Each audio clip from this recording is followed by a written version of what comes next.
All right, this is going to be another quick one.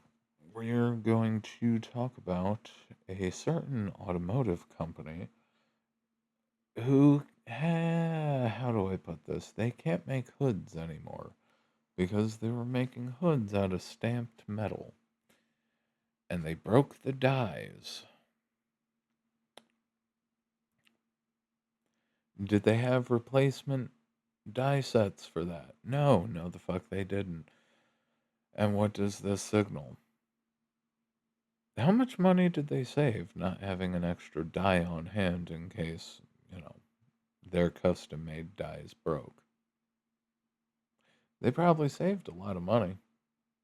How much is it costing them right fucking now that they can't make the hoods and actually fucking get rid of the production?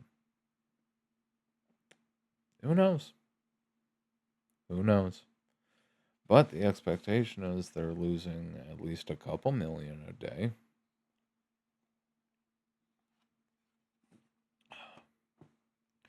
Efficiency sounds great. Efficiency sounds great, and it works pretty well as long as all of the equipment is new. But efficiency also leads to situations where you don't have extra fucking dies on hand and it slows down or halts your entire fucking production chain.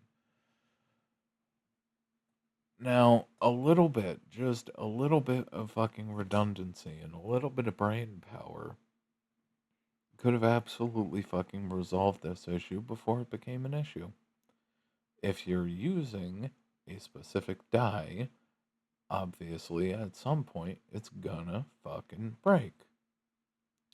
So, just like anything else, you have a backup.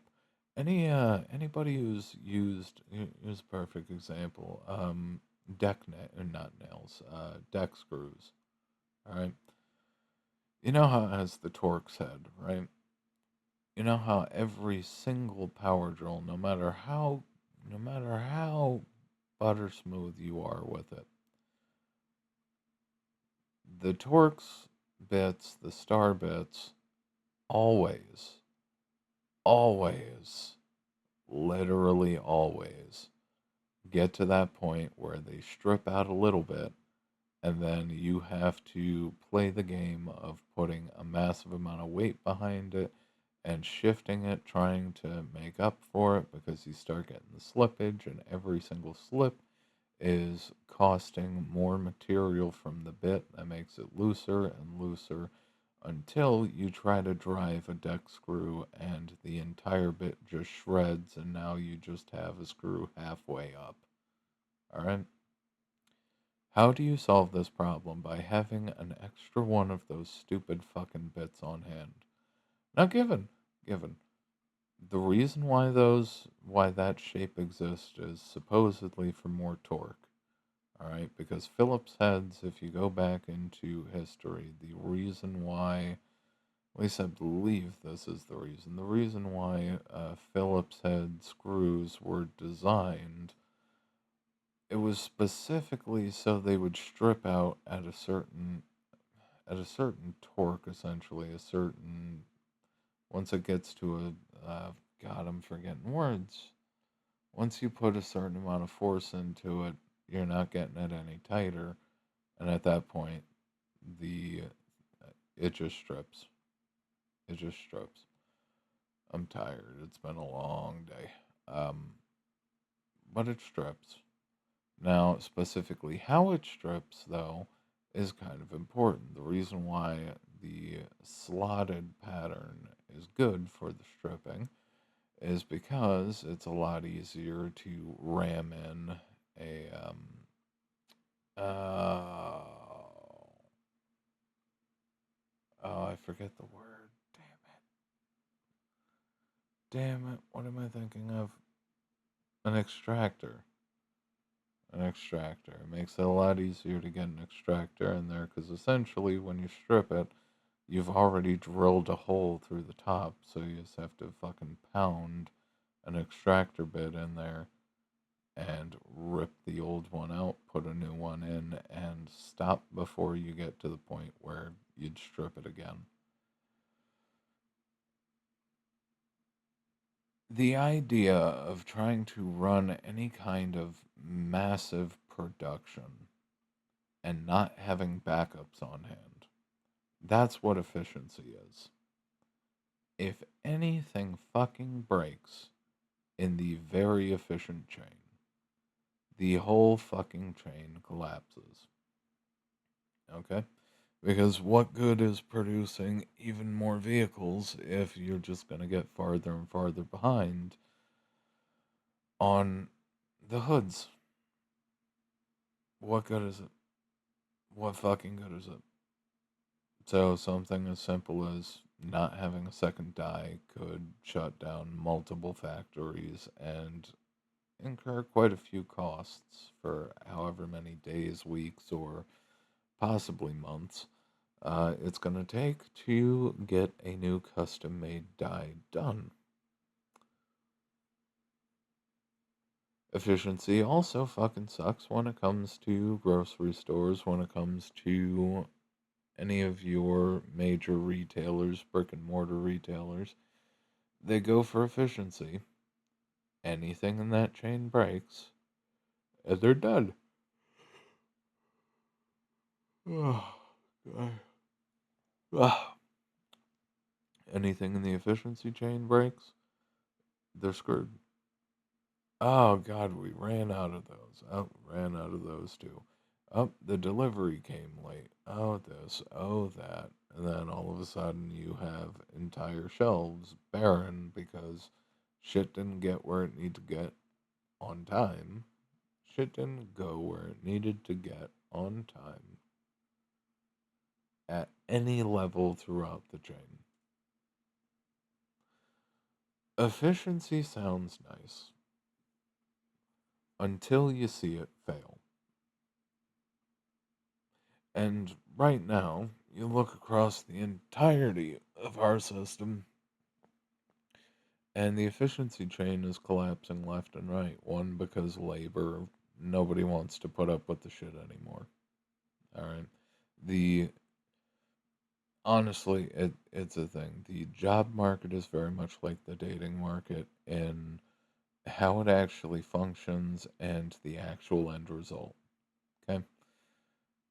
You end up getting hired by an employer in most cases, and you put up with that employer's shit, and that employer hopefully puts up with a reasonable amount of your shit, because that's generally the deal. Whether anybody wants to admit it or not doesn't particularly matter.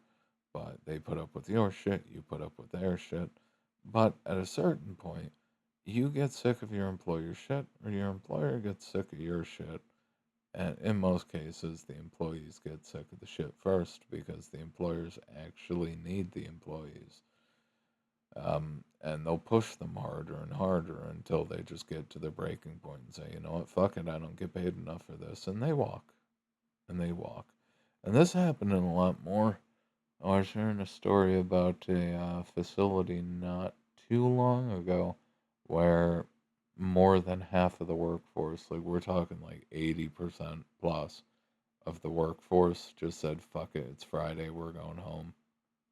And they just left. And that left like three guys to do the work of probably 60. Yeah, big numbers. Big fucking numbers.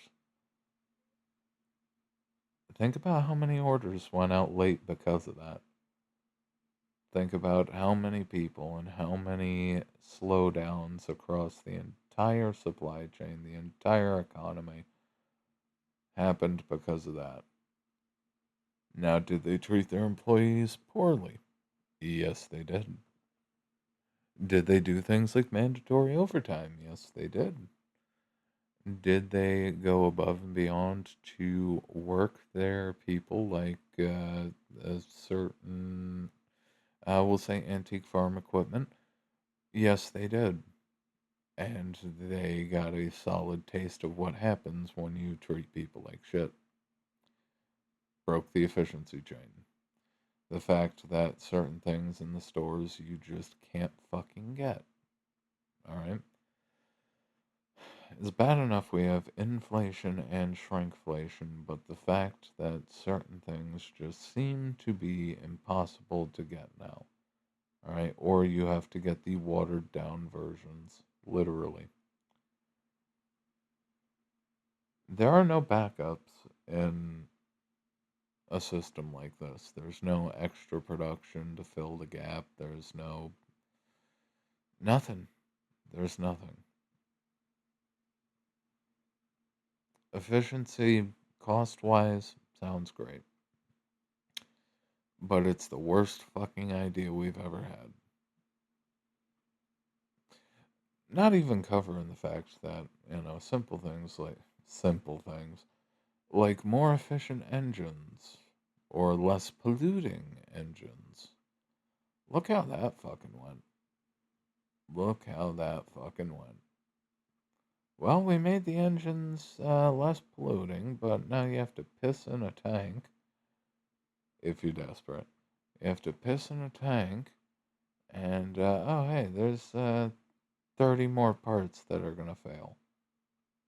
And not just occasionally, they're going to fail regularly.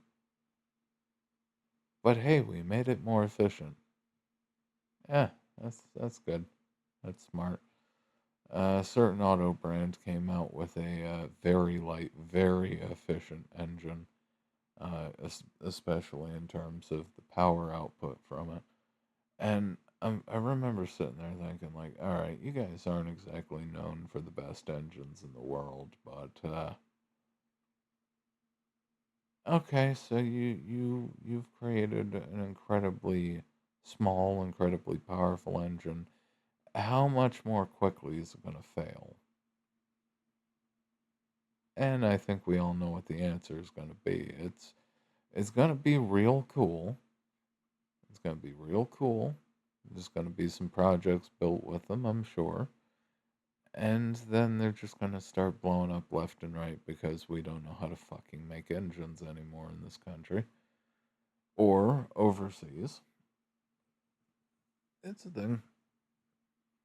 All this fucking push for efficiency, it's been a gigantic fucking headache. Because all you need is one thing to fail. Like the harvesters, that's another perfect example of this. Alright, a lot of this is automotive mechanics, but you look at harvesters. Harvesters are incredibly efficient when they actually fucking run. Because conveniently, whenever, in most of the cases, farmers get newer harvesters and it comes time to actually fucking reap what they sowed, and all of a sudden, oh, hey, the harvester's broken. All right, take it to the dealership because God forbid you have the right to repair your own shit. Take it to the dealership. Yeah, we're not going to be able to touch it for at least 6 months. Oh, that's fucking cool. Or the parts are back ordered 6 months. Oh, that's fantastic. Why the hell do you have a common failure part back ordered for 6 fucking months? Anyway, it's going to be 6 months till it gets fixed. Well, there you go. There's an entire field of wheat or canola or oats or whatever the hell. There's an entire field that's either going to rot or that farmer is going to have to lease another piece of equipment or call in a favor with one of the other farmers in the area who happens to have the one fucking harvester that works. All right, and run that fucking thing into the ground, trying to do every single field in the area before the entire fucking yield rots. That's what efficiency is. That's what it breeds. That's what it does. We need redundancy. Redundancy provides security no matter how fucked up things get. The more redundancies you put in place, the more damage and fuckery that you can honestly absorb without it fucking up your operation. Which, especially for some brands, more important. Very much important. You can't afford to not have parts on hand to send people. You can't afford to not have materials and resources to not send people. This is lost value. For every ounce of fucking efficiency you get, you're pissing off a customer or you're costing a customer or yourself an entire fortune. All right? As if you know you're not going to be able to get parts, why in the hell would you buy that machine? If you know you're not going to be able to get the shit that you need, why the hell would you order it? All right? You don't order from people, you don't conduct business with people who can't actually come through on what they claim they can. This is not rocket science.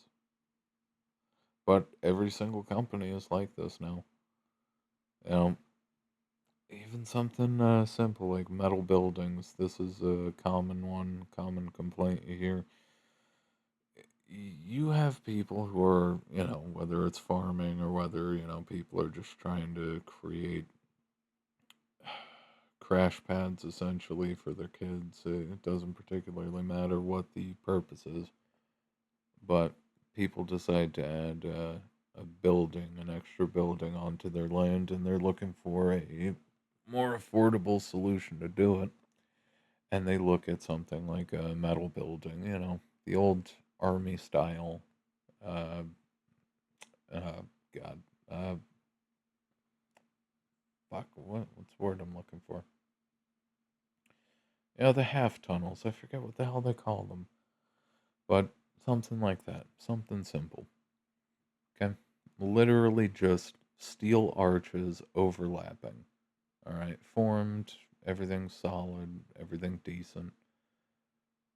You will put in a $10,000 order plus with a company, depending on size and, dimensions, of course, obviously size, dimensions, but depending on specifically what you're looking for, you could put in quite a lot of money into that shit. And you will try to, if you're smart, you contact them like, all right, do you actually have the sections on hand? Do you have structural tube on hand to fulfill the order? And they'll tell you yes. And then you will wait 6 months or 12 months or 18 months for them to actually ship all of the shit. Efficiency's a fucking joke. It's a fucking joke. All right?